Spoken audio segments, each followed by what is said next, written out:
Not gonna lie, it is it is just so brutal being at someone else's whim. I've taken orders my whole life and I mean most of the time I never got anything out of it, just usually it was a lot of yelling and do this and do that and it was pretty direct orders, like go fill up my cup or put this in the microwave or something like that. And the funny thing is, you get used to years of that, just straight up like direct orders, like you must do this, you must do it now, you must do it this way. And then suddenly you become an adult, and the expectation is, yeah, you're supposed to show initiative now. You're supposed to know what to do now. And it's like, um, I'm waiting for my next set of orders.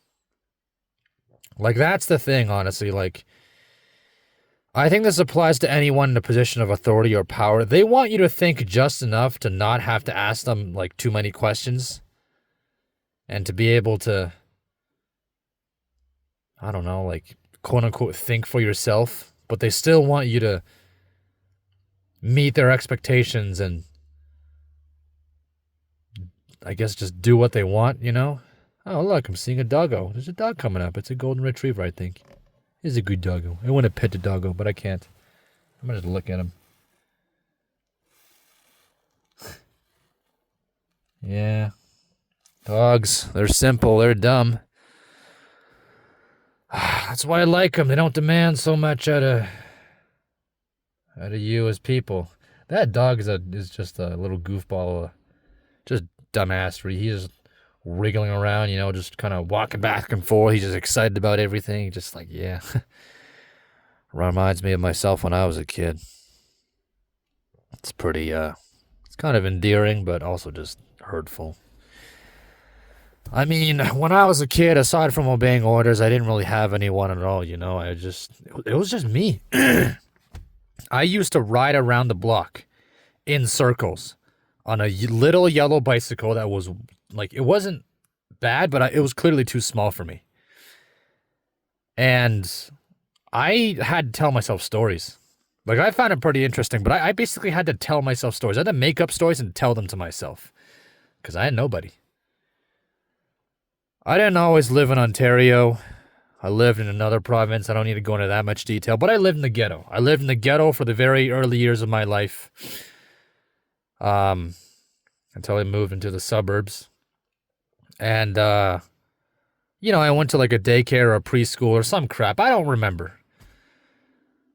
There's a very early picture of me at that, we'll just say it's a daycare, at that daycare, and everyone else was like happy or smiling, just looked like a dumb kid, and I had like this frown, like this worried expression on my face. Fred told me I looked like an African refugee. Or a Syrian refugee or something. I'm not trying to be racist, YouTube, okay? That's just what he said. I didn't say this. I just look like a refugee. My like I had overalls on and they weren't even like tied up properly and sorry. I was pretty miserable in that pic.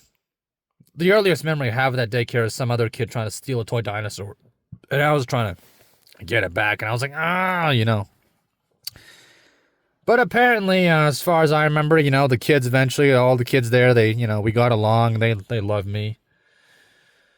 Like that was the only place, I guess, where people have actually really shown any interest, other than 8th grade, but that was because I was tall. And apparently, they were all. I mean, again, kids are dumb, but they were all kind of sad when I left. I remember this one little girl came up and she gave me an apple. She's like goodbye, bye bye, and yeah, that's a fun memory to have. And I left and I never saw him again. There's this other memory I had. This one kid, he used to live in my neighborhood, and I was just drawing on the driveway with him. Like we were just drawing with chalk and just goofing off, and it was great. I mean, I made a lot of friends as kids. I made a lot of friends as a kid, but they always just ended,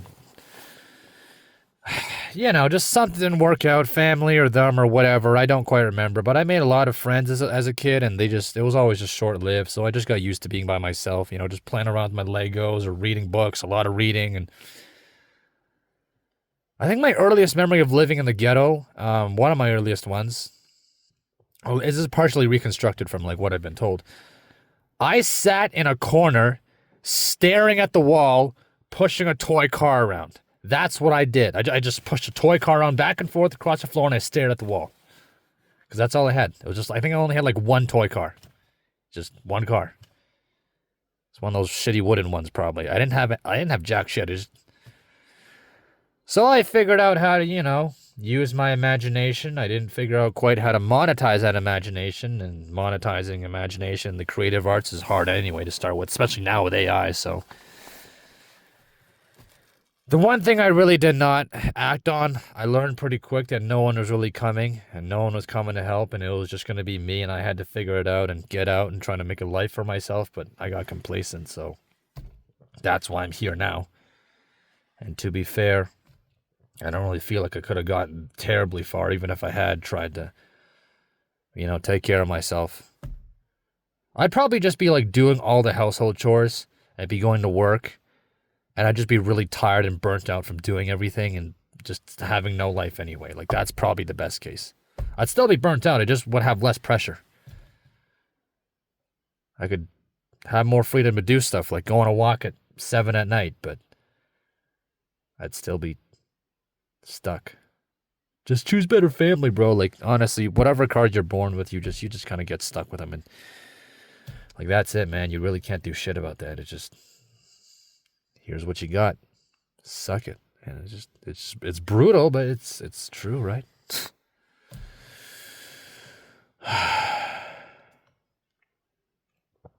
Yeah, like, honestly, it wasn't until, like, the reason I still like to hang out with Fred and talk to him is honestly just kind of like gratitude. Because he was one of the first, like, real friends I made who really stuck with me, and he, like, the first time I really went over to someone's house, and was able to, like, stay for a period of time and, like, play games and shit, it was with Fred, and, like, first sleepover I ever had was at, like, how old was I? I was 16. My first and only sleepover was at 16. I was also with Fred. Like, I did a lot of stuff with him. I mean, he's kind of not great in the work department and all that, and he wasn't the best role model, and I kind of, like, followed him around a little bit like a lost pup because I didn't have an idea of my own life or identity because, just when you follow orders all the time, you just get used to other people telling you what to do, like, very clear, direct, simple stuff, and I guess you expect a little bit of yelling, so you don't really bother to form an identity because, your brain's on survival mode all the time. It's kind of hard to form an identity when you're just constantly trying to think of, like, how to not, like, get bitch slapped, I guess. Which didn't actually happen a lot. I didn't really get beat, honestly. Like, I mean, I got smacked around. I didn't get smacked there wasn't really any smacking. It was just mostly, like, smacking, at least you can, like, kind of, like, tolerate. It's like, okay, fine, you hit me. Like, great, it's over. Although, if it gets bad enough, like, that's not good. It was mostly yelling. And the thing with verbal abuse is just, like, it fucks with your head. And so I'm not saying getting smacked doesn't fuck with your head, but verbal abuse really does fuck with your head. So I got a lot of that. I got it from teachers, too. Like, my folks usually did it, right? Like, the only reason they usually did it is, like, they were tired. They were annoyed, they were angry, they had a short fuse, right? We were like the ghetto people, I guess, of the neighborhood. We had a hard time, I guess. That's what I'll say. We had a hard time. Life wasn't easy. Like, if there were problems, if they were annoyed or whatever because of those problems, then they, got mad. Otherwise, they just left me to figure it out. They were just like, okay, cool, I'm doing my thing and you do your thing. And that was it. Just like, okay. All I had were books and Legos, and it was mostly fiction books, so I didn't learn shit. But, like, teachers, too. Like, they didn't yell at me, but, like, they were always just like, so, Trash Panda, he doesn't talk to people, and he doesn't look you in the eye, and I think he needs to go see a therapist. They all just thought I was, like, just, I don't know, screwed in the head or something. I got in trouble a lot. I don't remember for what, but I got in trouble a lot because I couldn't behave very well. They called them blue sheets. Like, one time I was chasing these, like, classmates around. I was chasing these girls around. Like, I didn't know what was going on. I was just like, okay, I'm chasing them. They're laughing and screaming. I guess this is fun. Like, I didn't know. I was like, I don't think my brain actually matured until I was like 18 or 20, which was not that long ago, but I mean, that's a long fucking time. I got so much shit. I think I was stunted. I was just so stunted and I never realized it, but it's just too late now. You know, I'm in my 20s and people don't care if you're stunted. It's just like, well, you're stupid, huh? Get to work. Come on, earn me some money. Like, they don't care. They care about your economic output. They don't care if you're stunted, okay? Like, I'm not trying to be rude, but no offense out there in society that people don't give a shit. People don't give a shit about your personal life that much, right? Unless, you're close with them and they're a friend. Ideally, you should be attractive and have a decent personality that is suitable to the social environment. Right? People don't care. It's professionalism. It's just, okay, you get your job done, I get my job done. We have to work together. Fine. The boss, his philosophy, you get your job done, you get it done good, you get it done as fast as you can, make me money, I don't care. And that's it. That's just life.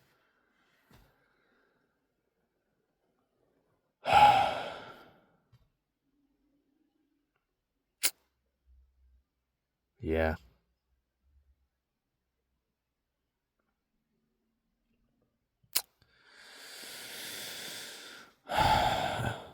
This is going to be a longer talk, a longer rant, just because I want it to be. I mean, it's sunny out now, and I would have loved this weather in the past to go on a walk or something, but probably not going to do it. Because I'll do it and I'll be like, what the hell are you doing? You're wasting your time on a stroll. Whatever. Just, I don't know, man. Life, or should I say, the blue pill does not forgive you if you're stunted. It tells you you're unique and you're special. And if you just work hard and have confidence, everything will work out. But if you fall behind on milestones, it doesn't care. It just leaves you to rot in the dirt because clearly something's wrong with you and you just didn't try hard enough. Again, I'm not saying I don't have faults. Everyone has faults. I have a lot of faults. I'm very aware of my faults.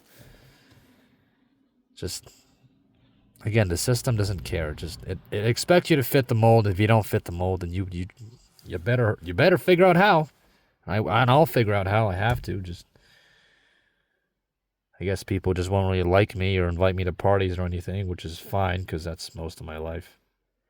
I think I've only been invited to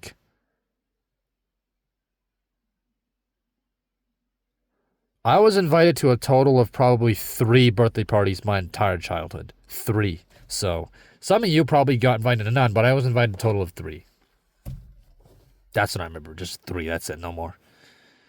I mean, I had my own in grade 7. My 2 friends again, one of them was Fred. We'll just call the other one Ronald.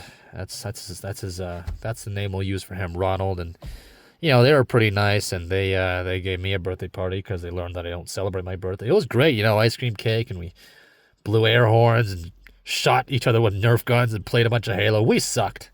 We sucked so bad. Well, I mean, except for Fred. Like, I didn't know what I was doing, so I let Ron do it, right? Ronald. I'm just lazy. You know what? We'll just call him Ron and Ronald. That's his name. Ronald, and we'll just use Ron as a short form for when I'm lazy, right? Ronald, he was really bad too. Like, he used up all my ammo. He fired all my ammo, and then Fred was just like, "You idiot! That's not how you play the game. You fucking dumbass!" Just yelling at him. And Ronald was just like, I don't give a shit. But it was fun. Another time, it was me and Fred and Hutch. Hutch is another friend. Again, most of these friends, I don't talk to them anymore. We were never that close anyway. It's just Fred and I are already slipping apart. So, but anyways, Hutch was over. It was me and Hutch and Fred, and there was this big family-sized bag of Lay's chips, and no, but we didn't really get any treats or food or snacks in my house. There's this lady walking in the middle of the road with her headphones on, and there's just like this work van driving behind her, and it's just being really nice. It's just trying not to honk its horn. It just can't go that slow. Wonder if I should tell her. Well, I was nice. I rolled down the window. I'm like, hey, there's a van. And, she walked to the side. I'm sitting in the car, by the way. Why? Long story. Shut up. I don't. I'm sitting in the car. That's all you need to know. Anyways, a story. So I was just sitting there. Me and Fred and Hutch were hanging out in Fred's basement. And there was this big family-sized bag of Lay's chips. And, I didn't really get any, snacks or whatever at the time. We still don't have any real snacks at home. So I just inhaled the whole bag. I ate the whole thing in about 10 minutes tops. And Fred turned around and he's like, you pig. And then Hutch was just like, where'd all the chips go? I got so many funny stories. I'll just toss a few quick ones out. One time Fred pushed Ronald's face. I'll just say Ronald. Ronald, if I, say Ron, same thing. He pushed Ronald's face into the snow. And Ronald was like, oh, making those dumb, 13-year-old noises because, he's, his face is in the snow. Like, Fred was trying to smother him. And the teacher came by. I was like, go to the office. And they just went inside and stood there. And Ronald washed off his face. And they were just like, no, we're not going. And they just stood inside. And then eventually, they left. They went to class. This is mainly other people's stories. Stories about other people, in case you noticed. Because I don't really have many stories of my own that were interesting, which goes to show you about my wonderful existence. But there was this other guy, we'll call him Tom. Yeah, sure. His standing name is Tom. And Fred kicked him in the nuts, straight in front of a teacher, and Tom just fell, and the teacher did not give a shit. She was awesome. She just laughed and just like, why do boys do that? And then she's like, don't do that again, right? Don't kick your classmates nuts in front of the teacher. I think Fred kicked him really hard too. He just went down.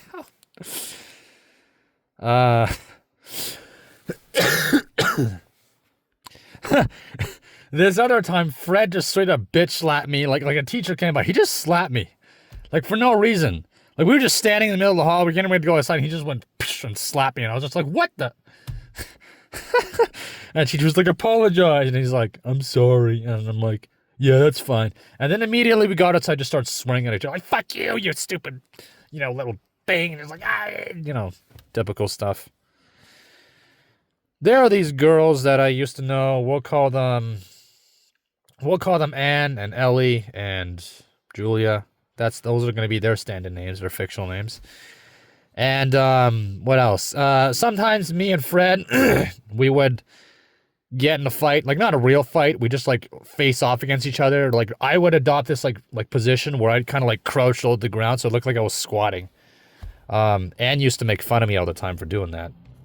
But me and Fred would do that, and then we just start calling each other names, and we'd tussle a little bit, and usually be Anne and Julia there, or sometimes Ellie, and they just watch us and be entertained. I guess they just laugh. I guess they thought it was funny. I was tall. I was one of the taller kids. I think I was one of the 3 tallest people in the class at the time. So, again, it was a small-knit group. So, I think, Anne asked me twice, if I wanted to dance. And I was an idiot and I did not. I probably should have. At least I would have danced with a girl, right? I didn't because it was first time was a Halloween dance. Second time was a Valentine's Day dance.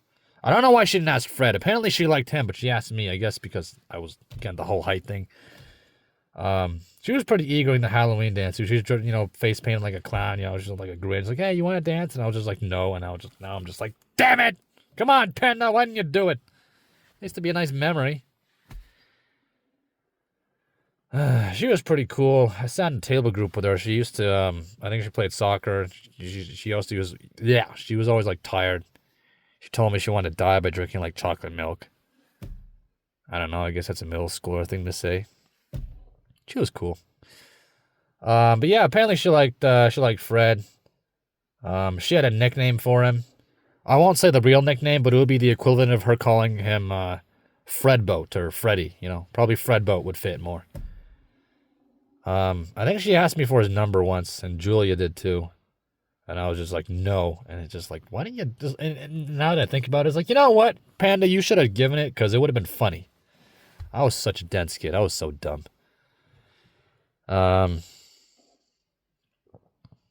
Yeah.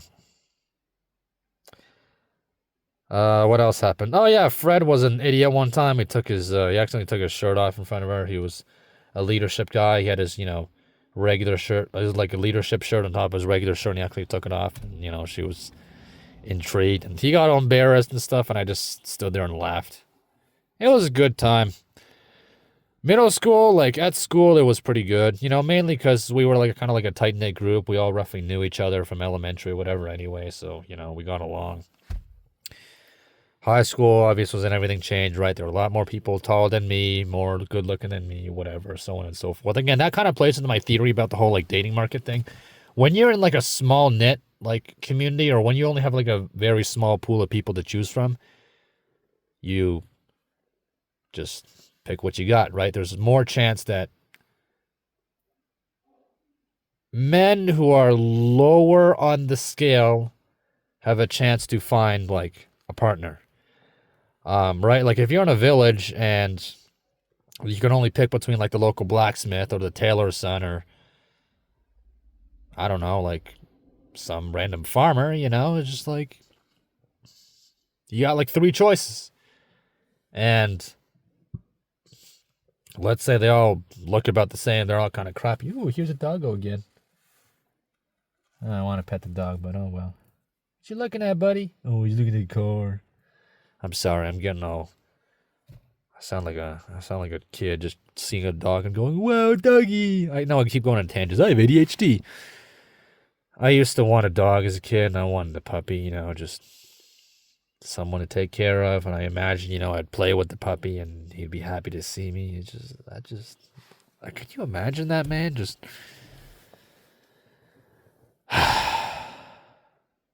Well, I'm talking too much. This is too long already. That's enough from me. See ya.